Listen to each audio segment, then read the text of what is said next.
Hello sa inyo mga fellow creatives, and today we will discuss product photography. Intro.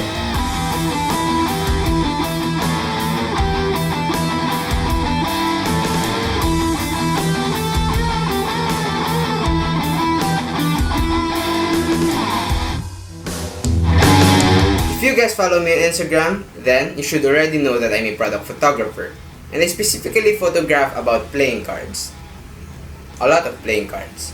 And that's what we're gonna talk about today. We're gonna talk about product photography. Though, this won't be an actual shoot because I don't want to bore you guys down watching a 20-minute video of me just shooting a product. But instead, I'm going to give you tips and tricks on how to photograph a product in a good manner. But, first of all, there are a lot of types of product photography. There are ones that are used. There's a type of product photography that uses plain backgrounds, and this type of photos are used for selling purposes. But today, we are going to discuss product photography that is used for commercial purposes. So first, what is product photography?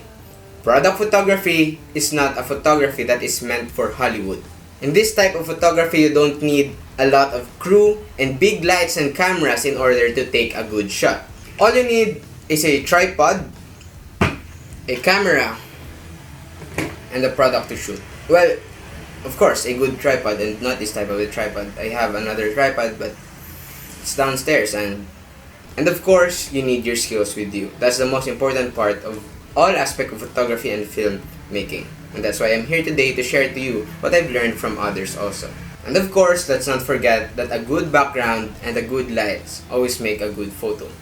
Though, as I've said, you don't need big lights and big cameras in order to do product photography. This video will be divided into two parts. First part will be what we need in product photography, and the second part will be what we should keep in mind when we are doing product photography. Each part will have 5 discussions, and yeah. Okay, so to the first part, what do we need in product photography? First, a tripod.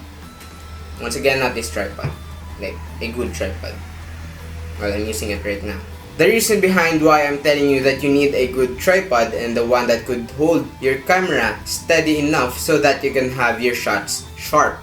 Also, tripods are not just for taking sharp photos. These ones also hold your gear, your expensive gear. So a bad tripod could break an expensive gear.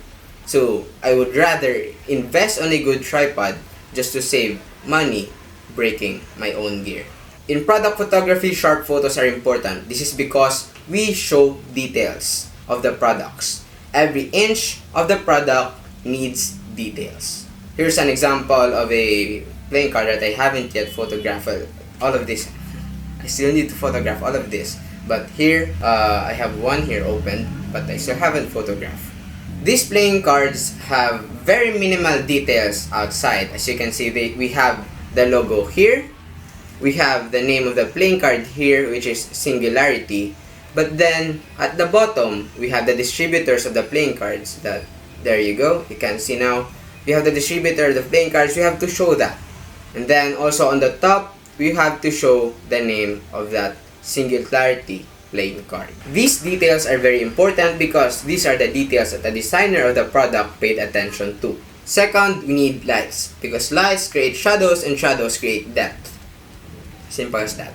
Though, one tip that I would give you in order to create depth to your products is to create space from the product into the props that we will discuss later. How to do that is simple. Just get something that would at least lift the product. I'm just gonna put the product facing this way, and now it creates depth from the background into the products. And now you would shoot this one like this, so that you have the product facing the camera and the background giving depth to the product. That's created by the lights, of course, because it creates shadows. Number 3, choose a good background, because background creates textures. As you can see, I used that metal plate in order to create texture to the background of the product. Number 4, props, as I've said in number 2. The reason why we need props is to create depth, atmosphere, and theme to the product. each product should have its own theme, and that's why each product should have its own unique props. Though I am using some of my props again and again. For example, if we're gonna photograph these cards, we need a theme of props that are also black. What could that be? It could be my phone, which is black. It could be this, which is also black, which I could put the playing card on and photograph it like that. This Grace, this black notebook, this black glasses, black water something, and then some Peter McKinnon knife, which is also black, and of course my water bottle, which is a lens. The reason why I chose all of this as black, because that's going to be the theme of this product. It's going to be black, because look at this, black fits so much on this one, and having a background that would also be black would create a plain background. So what do? We add the skill on number 2 to create that add space from the background and from the space to the props to the product.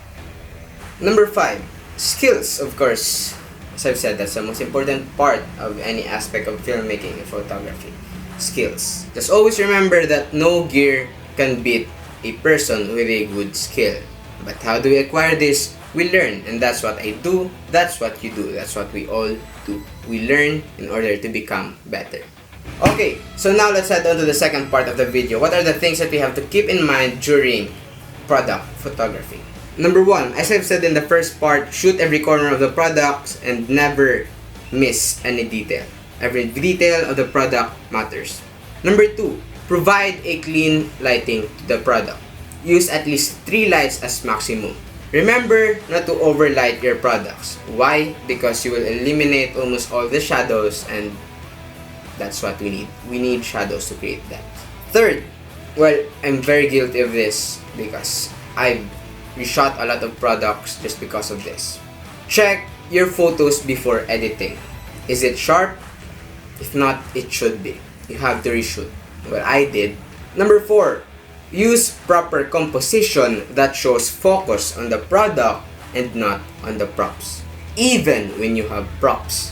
Why? Obviously, because that's what we have to photograph.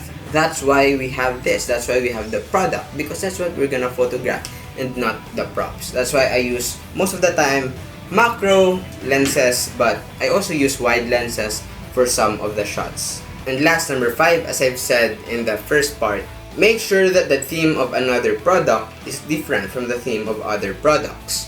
Why? Because of course, all of these have different designers and different manufacturers, and all of them design their playing cards in a unique way, and using the same background all the time. It's just like photographing the same product. So that's it for this video. I hope that you learned about product photography. Even though this is a long video, if you reach here, thank you so much for watching. Big thanks to SocalPlayingCards and Ckardist for sending and providing me these playing cards to photograph. Please subscribe, like this video, and comment down below for any content suggestions that you want to see next on this video.